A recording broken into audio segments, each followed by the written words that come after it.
আজ Baidyapur Ranjan club কিশোরলাই বিদ্যানিকেতনের class পঞ্চম শ্রেণী ছাত্রছাত্রীদের বিদায় সংবর্ধনার একটি ছোট্ট অনুষ্ঠান আয়োজন করা হয়েছে।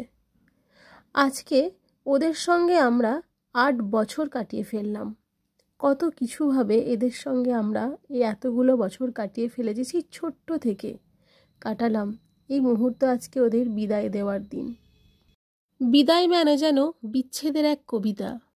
আজ তোমাদের বিদায় বেলা, বিদায়ের অনুষ্ঠান। এই বিদায় কেবল ক্ষণিকের, আজীবনের জন্য নয়। এই বিদায় নেওয়াটা যোগ্যতার। দীর্ঘ সময় ধরে পরিশ্রম করে পড়াশোনা করে তোমরা এক একটা ধাপ পার হয়ে আজ বিদায়ের ক্ষণে উপস্থিত হয়েছ, আরও সামনের দিকে এগিয়ে যাওয়ার জন্য। বিদ্যালয়ের প্রতিটি মুহূর্তে তোমাদের স্পর্শ লেগে আছে। এই বিদ্যালয়ের প্রাঙ্গণ তোমরা ভরিয়ে রেখেছ। তোমাদের সরব উপস্থিতির মাধ্যমে, পড়াশোনা পাশাপাশি খেলাধুলা ও সাংস্কৃতিক প্রতিভার মাধ্যমে এই বিদ্যালয়কে তোমরা গর্বিত করেছ, সম্মানিত করেছ আমাদের সকলকে। জীবনের নানান অভিজ্ঞতা তোমাদের জীবনকে বৈচিত্র্যময় করবে। তাই বলি, এগিয়ে যেতে হলে মাঝে মাঝে ছেড়ে যেতে হয়, কাটাতে হয় মায়ার ইন্দ্রজাল। বিগত কয়েক বছর ধরে তোমাদেরকে আমাদের আন্তরিকতা ও ভালোবাসা অর্পণ করেছি।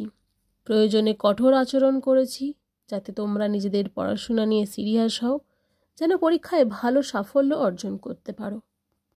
এই সময়টা আর কখনোই ফিরে পাবে না। কথাই আছে, সময় গেলে সাধন হবে না। জীবনে অনেক কিছুই করতে পারবে, কিন্তু পড়াশোনাটা গুরুত্বটা সঠিক সময় নিতে হবে। যারা পড়াশোনা না করে, গুরুত্ব না দিয়ে অবহেলা করেছে, তারা অনেক পদে পদে কষ্ট পাচ্ছে। জীবনে সব সময় বড় স্বপ্ন দেখবে এবং সেটা অর্জনের জন্য পরিশ্রম করবে। দেখবে তোমরা অনেক দূরে গিয়ে গেছো। বিদ্যালয়ের প্রাঙ্গণে উপস্থিত সকলের প্রতি আমি আমার ভালোবাসা ও শ্রদ্ধা ভালোবাসা জানাই। জীবনকে এমনইভাবে তোমরা সাজাবে যেন জীবনের প্রতিটি আনন্দ তোমরা উপভোগ করতে পারো। আলসেমি করে কেউ কখনো বড় কিছু হতে পারেনি। নিজেরা নিজেদের এমন একটি সুন্দর পরিচয় গড়ে তোলো, যাতে আমাদের সকলের মা বাবা ও শিক্ষক শিক্ষিকাদের গর্ববোধ করতে পারে তোমাদের নিয়ে। হৃদয়ের স্মৃতিপটে তোমরা আমাদের হৃদয়ে থেকে যাবে। ভালো থেকো তোমরা।